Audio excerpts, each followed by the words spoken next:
We welcome you to the T-Mobile halftime report. This gets worse. That was a shout out to you from Lamar Odom, Kenny, well, actually, from your AIM High days. More shout out to my brother Vince. Oh my God! It is, it is, because we put the cones out. You do the in and out, going right, in and out, going left. You're doing it in the NBA. It doesn't change. The drills don't change, Red, from 7th grade to NBA. You just got to have the repetition. So shout out to AIM High. You said before the game, when we were talking about X factors in this series, and Lamar Odom's the guy you pinpointed, and he responds in the first half with 15 points, 8 rebounds, 7 out of 9 shooting, including a 3. Well, this is a skilled series, and this is guys who have a lot of skills. If you can do a lot of things and stuff the stat sheet in different ways, you can put the ball on the floor, you can rebound, you can do certain things, you're going to be successful. And that's why I thought Lamar Odom at the beginning of the series is going to be the key if the Lakers have an easy time or they have a tough time, because he's going to get open looks and he's able to get into the lane off the dribble. You got to honor him a lot of ways. He's long, he's athletic, he can finish around the rim. They don't really have a shot blocker. But one thing for Phoenix, if you watch this play, Lopez right here, even after Phoenix missed, he's more agile than Andrew Bynum. So he gets back, he clogs up the lane, and then all of a sudden you got to do the pull-up instead of a layup, and you get the rebound and you're off to the races. So Lopez might be a big difference, even though he doesn't have a big statistical difference. But I got to tell you something, though. You see the Suns bench is much better than the Laker bench. Lamar Odom played great, but the Suns have a huge advantage on the bench. And I will say this one thing. If I'm the Phoenix Suns, I am very encouraged. They have not played well, and they're right in this game. If I'm Alvin Gentry, I'm really excited. Well, if I'm Phil Jackson, I'm a little worried. Both teams have been off 7, 8 days respectively. You've got to play a little bit better than this. Yes, you got a jolt from Lamar Odom coming off the bench, but it's almost like no one's really, Derek Fisher has done well on Steve Nash, but who has been that second guy other than Lamar Odom, really? I mean, Kobe Bryant hasn't played great, but to only be up 7 points, you've done a good job of guarding the three-point line. The Suns are only 3 of 10. You're 4 of 5. You're out-rebounding them, but you're only up 7 points. And they've only turned the ball over, 4 times, and shot 61% in the first half. And you're only up 7 points at home. That's why I say I feel if I'm Alvin Gentry the Suns, they have nobody's really played well except Lamar Odom. And I really think Phoenix, they got to be grinning right now to only be down 7 points as bad as they played. Well, the last thing, though, the Lakers really believe that they're better as well. So if you look at the Laker locker room, they said, we could shoot 61%, we could do all these things, and we really haven't turned up the gear yet. And I think that might be something that Kobe Bryant is letting hat in his hand, because he is getting the shots that he wants. He's getting in the lane. The one thing that you notice when Kobe's playing great as he gets to the free throw line, he's been able to get into the paint and get to the free throw line and cause problems. And in these shots, nobody can stop but the man above. How surprised are you that Robin Lopez has had an impact in the first half? I'm not surprised. He's played great all season. And but he's coming back from a back injury. Hadn't played. But what Reggie said, he plays big. That was the difference. Like, that's what we talk about the Lakers, when we talk about Gasol and Bynum. Man, big guys, they make the game a lot harder. You don't get layups. They get you offensive rebounds. That's what Lopez does. He makes the Suns a legitimate big team, and he's just out there rebounding and playing defense. But if you're the Suns and you've allowed 62 first half points, you can't win this game. No, but Charles mentioned that they've got to average 150 points to win this series. This is too many points for the Lakers to give up. If they want to be a championship team, they're going to have to lock down better defensively. They're scoring all right, but their defense has to step up very much the same way against Utah and Oklahoma City. 62-55 is the halftime score. Lakers by 7. Kobe has 14. Odom has 15. And the only Sun in double figures, Amari Stoudemire with 15.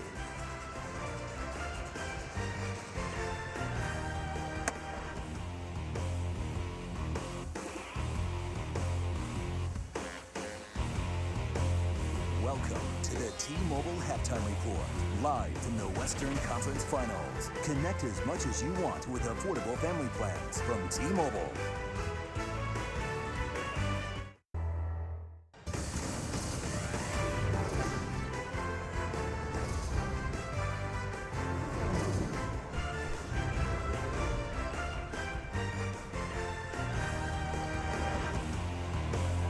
They are leaving Staples Center after the Lakers took Game 1 of the Western Conference Finals, 128 to 107. An overwhelming second half performance by the Lakers, and overall, Kobe being Kobe again, scored 40 tonight. That is 6 straight games of 30 plus, which is a personal playoff high for Kobe Bryant. Slowing down. Yeah. We've had that discussion on this very show, as a matter of fact. Inside the NBA, presented by Hyundai, Ernie Johnson, Reggie Miller, Kenny the Jet Smith, and Charles Barkley. 128 points given up by the Phoenix Suns to the Lakers in Game 1. Not a good sign. So much for this improved defense. Now, it has gotten better since the All-Star game, but when you're going against a well-oiled machine like the Lakers, I think everything was clicking tonight, especially in that third quarter where Kobe came alive offensively. Lamar had a great first half, ending with 19 points and 19 rebounds, but the Lakers are just too big. I know they inserted Lopez into the starting lineup, but I think that's something Gentry is going to have to go back to the drawing board. And how do we counteract the size and the length of the Lakers? See, that's why I said I didn't think he should have started Lopez, because even if he plays well, it won't be as well as those big guys. But he's better than Collins. No, but they didn't play Collins. They went small. They played Channing Frye and Richardson. So then they became a better three-point shooting team, and that kept the floor spread. Because what it does, it hurts Amari. Because when he plays Lopez, because Collins wasn't a factor. The difference was Channing Frye was the guy they had been starting. So, but when you put Channing Frye out there, that keeps the floor spread wider. That gives Amari more room to get pick and rolls. Because every time they do the pick and roll, it's so much congested. I think, and if I'm having Gentry, I go back small and say, you know what? We can't stop y'all big guys anyway. We're going to live with the threes, because they got to outscore the Lakers anyway. Mm-hmm. You put Jason Richardson out there with Channing Frye, and then that just make it, they just live by the threes. But Frye has not been starting. Yeah. But Collins has been starting. But those 3-4 minutes that he started, But it doesn't matter, because the difference is when you play against those other teams, it still brings Bynum and Gasol under the basket together. They've got to go even smaller and try to outrun the Lakers. Well, whether it's Collins or it's Lopez, it doesn't matter. It's 2 7-footers instead of 1. That's the problem the Suns got to argue with. Well, I think the one thing that, you could argue Collins, you can argue Lopez, but Andrew Bynum's not a factor. So the Lakers are big, but the guy who makes them big and different is Lamar Odom. And that's why before the game I thought that he would have – this is a tailor-made series for him. It's not really a physical series, but it's a skill series. If you could take people off the dribble, you could take people from 3, you have versatility, you're going to play well against the Phoenix Suns. Mm-hmm. Lamar Odom is the difference. Andrew Bynum sitting on it, beat DJ Benga's in the game just as much as Bynum. So the difference for the Suns, I'm not sure, Chuck, if it's the Lopez factor, it's a figuring out a way how to stop Lamar Odom. He cannot get 19 points, 19 rebounds if you expect to be in this series. Before anybody answers that, let's go to Phil Jackson with his post-game thoughts.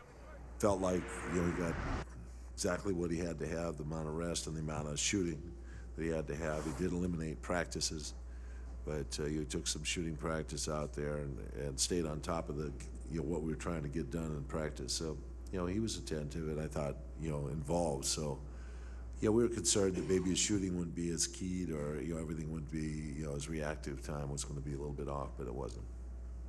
Can you talk a little bit about what it means to the team when Lamar has that big a game that early on, sort of setting a tone that quickly? Well, it jump-started us, no doubt about it. It got us out that first quarter, and really got us into the ball game quick. And his rebounding the second half was very instrumental. Phil, what impressed you the most in this big victory over Phoenix? A career playoff high in rebounds for Lamar Odom with 19, and his high points for this playoff season with 19 in this game. And for Lamar Odom, 15 of those coming in the first half. As Phil Jackson said, he really jump-started this team. And let's go to the highlights here of Game 1 of the Western Conference Finals, guys. And you talked about earlier, the jump-started the Lakers. That's what Phil Johnson said about Lamar and Steve Nash. Drive, makes a tough shot.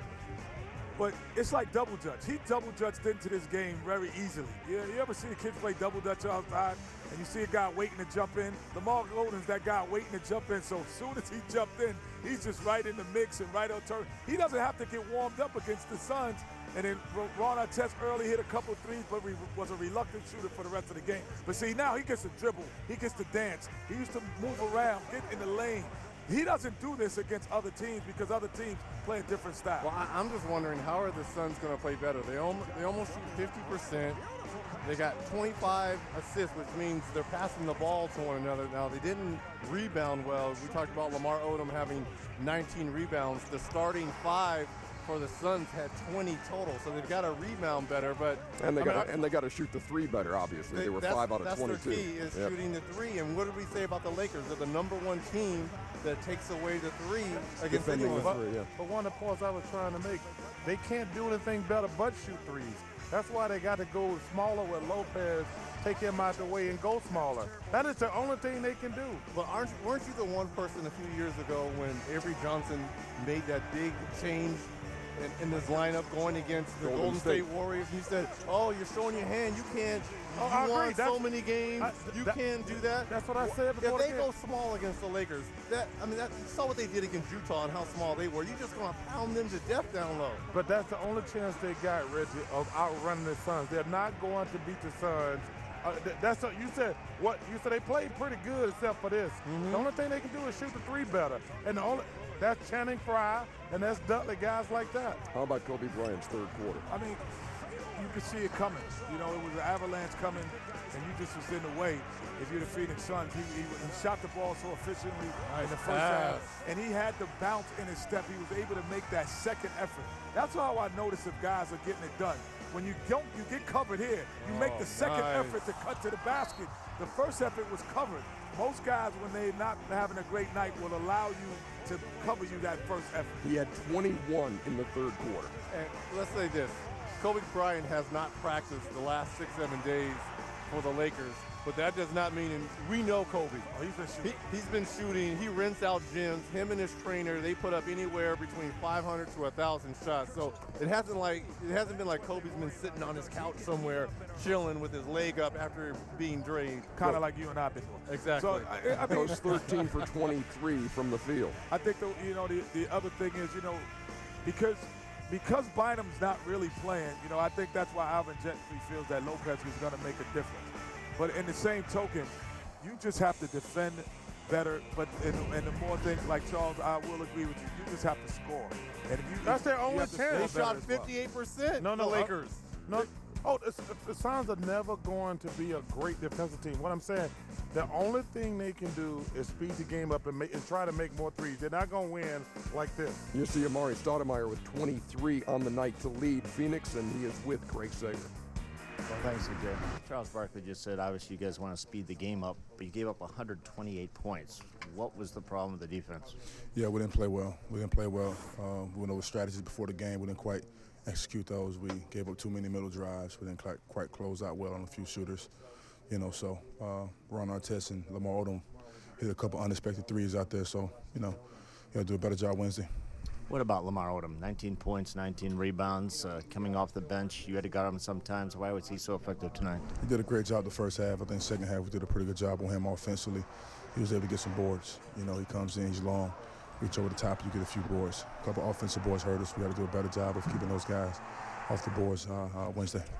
Kobe Bryant, 21 points in the 3rd quarter.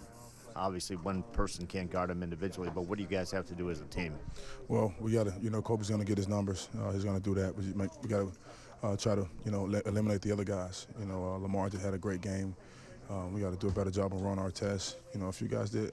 Paul Gasol had a solid game. So we got to contain those guys. Kobe's going to get his numbers. We know that, but we got to contain the rest of the guys. All right, thanks a lot. Back to you, EJ. All right, thank you very much, Seggs. And what did you want to say to? Well, here's Alvin Gentry. But for the most part, it was, them breaking down our perimeter defense and driving in the paint and creating situations that way. So that's an area that I think we can get a little bit better in. From the standpoint of just throwing over the top and scoring, they didn't really do that a whole lot against us. Lamar came up with offensive rebound after offensive rebound.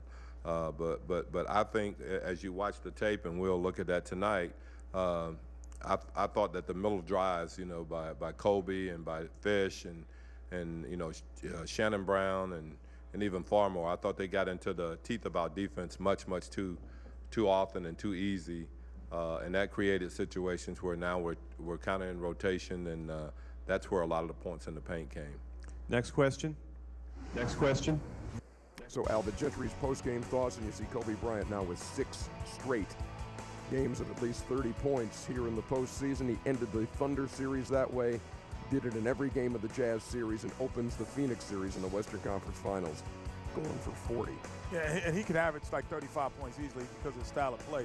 And I think he's going to average more on the road because the Suns actually play faster and better at home, and you get more possession. So he's going to probably have bigger numbers even on the road. But Lamar Odom, going back to him, honestly, if he played in a system like Phoenix or Dallas or New York, he would average 17 points, 10 assists.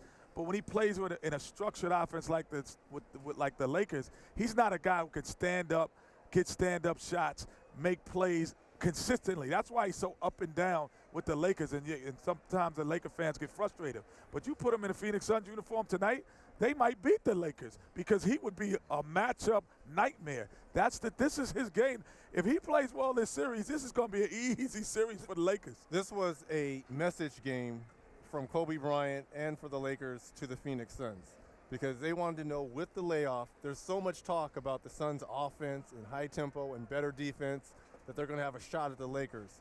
Kobe comes out and has a performance like this, shooting 58% as a team. And look, Phoenix shot 50%, but this is to let Grant Hill know, and Grant's one of our good friends, a veteran player that we all played with, Dream Team, Yes. for Charles and myself. There's a difference from guarding Andre Miller, Brandon Roy, and Manu Ginobili versus Kobe Bryant, especially on 6 or 7 days rest. There's a difference. I mean, this is one of the premier scorers and players of our generations, and it's a big difference for a 37-year-old trying to go against someone who has free reign in an offense, who has so many moves, who has 6 or 7 days rest as well. Yeah. You know, the three-point shooting, to get back to that in the first 2 series, the Suns outscored the Blazers and Spurs combined by 120 points from the arc. And tonight, the Lakers win the three-point line, 8 out of 17 to 5 out of 22, and they win game 1, 128 to 107. Back with more here on Inside the NBA. It's presented by Hyundai. Aww. No, believe me. Hey, I've had a few of those things today, as a matter of fact. Well, you need to get some more. Couldn't possibly sing that thing right now, but those are good.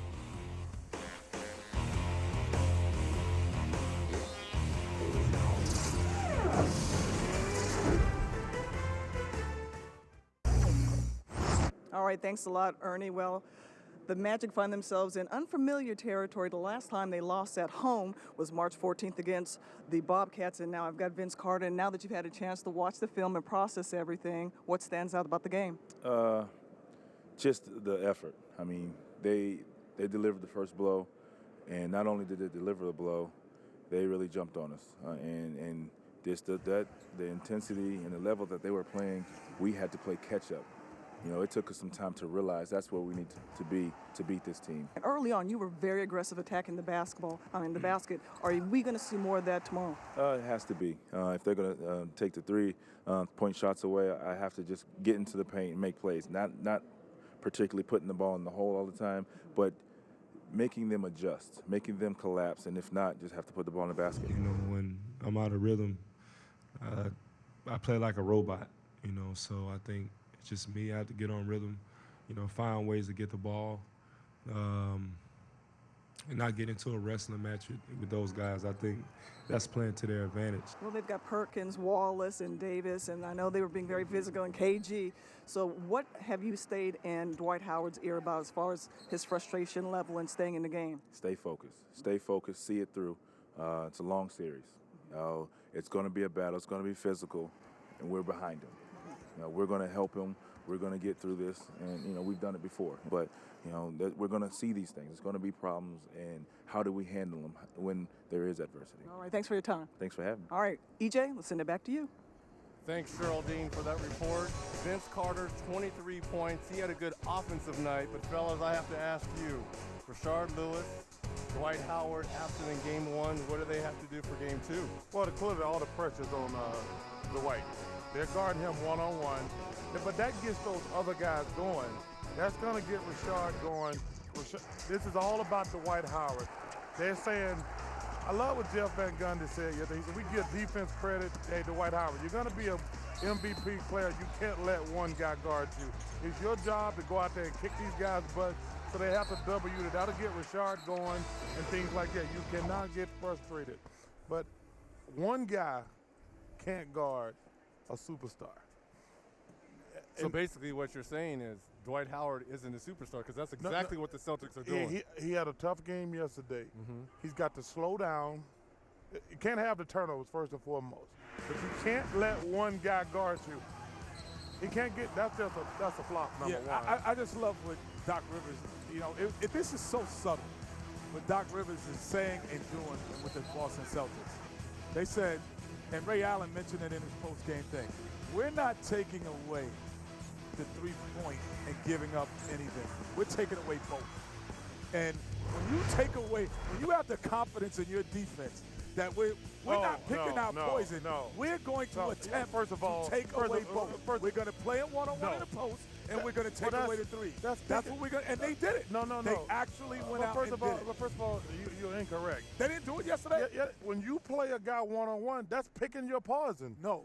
Yeah. Because picking your poison, saying we're going to play him one-on-one, most teams think we're going to let him get 30. They're saying no. We're going to play him one-on-one, and he's not getting 30. Oh, but if he don't turn the ball over 10 times. But he did. I'm just saying they said it, and they did it. But I'm saying that is picking your point. If you're playing that guy one-on-one, like when we played against y'all in Akeem, we said we're going to stop the three-point shooters. If he gets 30 or more. There it is. But if he gets, they're not saying he's going to get 30. But they're saying we're going to stop him. No, if they're going to play him one-on-one, he's going to have to get 30. Well, my point is, that's most picking your teams say bottom line, add 30. Bottom line, though, Jameer Nelson, Rashard Lewis, and, of course, Superman Dwight Howard have to play better and rebound better in Game 2. They've got to make shots from the perimeter. This is one of the top three-point shooting teams in attempts and as well as made. But they have to make threes to open that up for him down low. No, he has to get going to open it up for them. You don't go outside. Does he have that offensive game to get it going? But I'm saying he's going to have to. They are saying you're going to go one-on-one. If he doesn't get going and get those guys wide open shots, Orlando's in trouble. It's all about Dwight Howard. Because you think about the great teams Kenny played on. We didn't worry about the three-point shooters. Akeem scored or got somebody in foul trouble. That's how three-point shooters get open. They can't get open if nobody's doubling guys down low. All right, so since he used the three-point shooters, because the one thing about Clyde Drexler, Vernon Maxwell, Sam Cassell, and myself at times thought is like, to really get off, you can't be a three-point shooter only. So get some dribble penetration, Rashard Lewis, Petrus, Jameer Nelson, because then it will keep the defense, when they're running at you, off balance. They have to get into the paint, J.J. Redick, and they have to finish and make plays. Quickly, if you do not who do wins that, game it's not 2? gonna happen. Who wins game 2? Oh, I'm going with the Celtics. I think the Celtics have figured it out. I'm going with the Orlando Magic. All right, stay with us. Live post-game on NBA.com. Not a big match.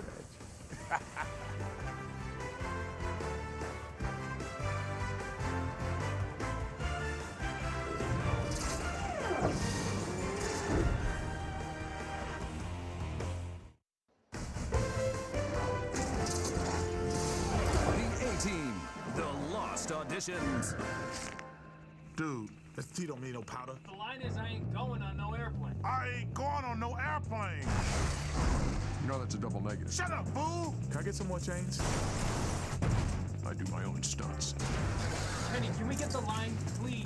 1 second. My face ain't moving. Okay. All right, what's my line? You're gonna be unconscious. You're gonna be unconscious. I'm gonna kill you, fool! I'm gonna kill you, fool! I pity the fool. I pity the fool. Watch the NBA playoffs on TNT and see the A-Team in theaters June 11th. Wasn't for me, it'd be the B team. That was big time fun. Pretty good. That was one of the more fun things I've done at TNT. But you're right about the beards and all You that can't- stuff. your face wasn't moved. Couldn't move. And they have some stuff for us here. Some Okay. Some 18 giveaways. Got my man Well, some Rampage 18. over here. Yeah, we got Wasn't some for me, it'd action be the B team, figures. boy. I pity the fool. I Yeah. pity the fool. Shut up, fool. Now, we haven't shown you everything because apparently there's some outtakes and Charles trying to put on his best tough guy face. Oh my goodness. Here we go. Oh my God. What are you doing? They told me to make mean faces. That's mean. If you I'd have came down the lane and you would have put that face on, I'd have dunked on you. I would have been like, oh, he ain't scared. He ain't menacing. Listen, I'm a Dude is not Hey, menacing. listen, I'm a regular old Denzel Washington. See if you can do it now. Make a scary face. That was the same thing he did. Oh, here we go. Here I come. Boom. But you know what's funny when they say that? Because I always say like sometimes when you're doing pictures and things, people like to make a mean face. I'm like, that ain't something you can do. Make a mean Yeah, face. what's my motivation? Yeah. There you go. That's pretty That's mean. an ugly face, but it wasn't mean. Yeah, come on. That was fun though, Reg. So, Reg, do any of us have a chance in getting in any of your films? I'm serious. What? At one point in time, you were one of the baddest men on this court. That is a sad. What I just saw is a sad display. Hey, you know what? Are you kidding Yeah, me? you're kidding. Seriously, Today's are you game, kidding me? You needed to put Really? on a Kevin Garnett face. Are or you Chris kidding me? Webber. Chris Webber has that stank face. You It's know like what I you mean? just eating That a lemon real- there, man. Yeah. You get on all these young players for being soft. I would have knocked was him on his back if he would have came in. I wish someone would have took a charge on me. What you just displayed right there. Are you kidding me, son? Hey, give us your best John Wayne. Here's a little something extra for you. That's I worth pity the the wait. fool. Want to be John Wayne. A short time ago, by the way, Craig Sager Pity the fool. with Grant Hill. Such a difficult assignment to guard Kobe, particularly as Reggie Miller mentioned, with as Rusty has had. What did you try to do when you were on him? Rusty, what now, sorry? Well, Kobe, with the rest, made it even more difficult. What did you try to do when you're guarding him? I don't know. There's no rhyme or reason out there. You're just competing and trying to prevent him from getting the ball. And, I tried to make it difficult, and he got going there in the third, and I got 3 quick fouls. So, that's that. You also got a technical foul. That's kind of unusual for you. Why were you so upset? I don't know why I got it. I'm a Sportsman of the Year 3 times, Joe Dumars Award winner. So I didn't say anything. I just turned away and kind of moved my hands, and I got called for attack. So Are you concerned? go figure. I'm sorry. Are you concerned? It's not like we're going to hang our heads and not try to win game 2. We just got to play better. If we play better, we give ourselves a chance to win. But we didn't play well enough tonight. Kobe was outstanding. Everyone on their team scored. So we got to try to find a way just to be better. And I expect better things from our team in game 2. Steve, even in the first half. Tell you what, man. Everybody but Sasha Vujacic. For the Lakers. Grant Hill can hear with the best of them. What does that mean? Reg, you take that sensitive? Well, yes, I do. Oh, Reg, you can hear too. Guys, what does that mean? You and Grant Hill look just alike around the ear area. So we look alike? Around we the ear. all look alike? Is that what you're Around saying? the ear area. Around the ear area. No, yeah. I would we all agree with look you, alike? Chuck. Yeah, you and Grant Hill. Thank you. Way to get my back, Kenny. I have to say, from behind, I don't know who's who.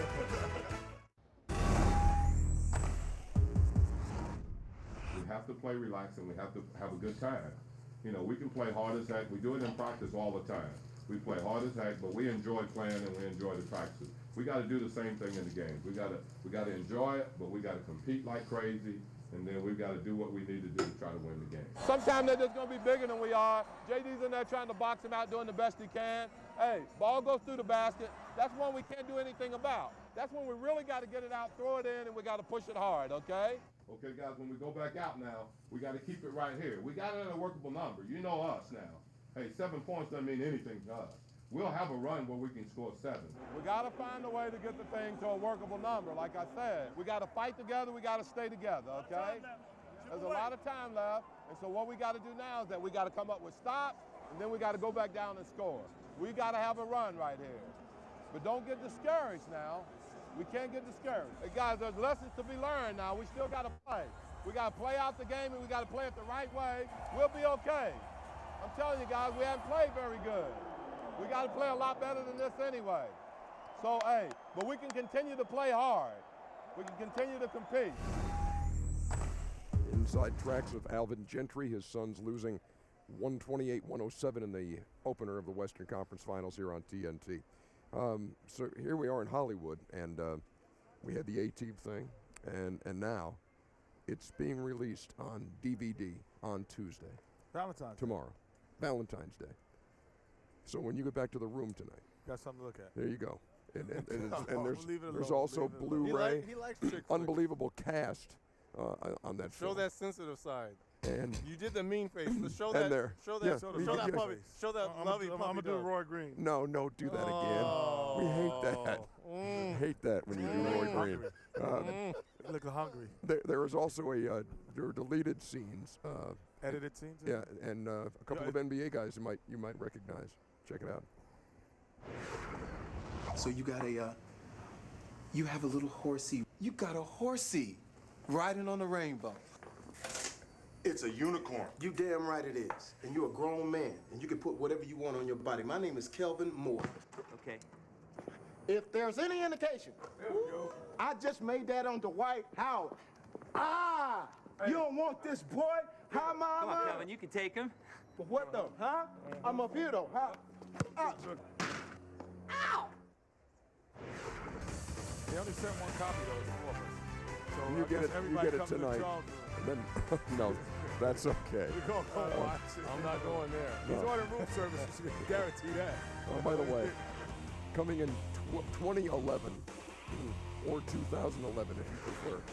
Would you read this? March Madness. Okay, March Madness, the NCAA Men's Basketball Championship on TNT, TBS, and True TV. That's right. It begins in 2011. We'll see you there, baby. NCAA, UNC all the way, Chapel Hill. We're coming back.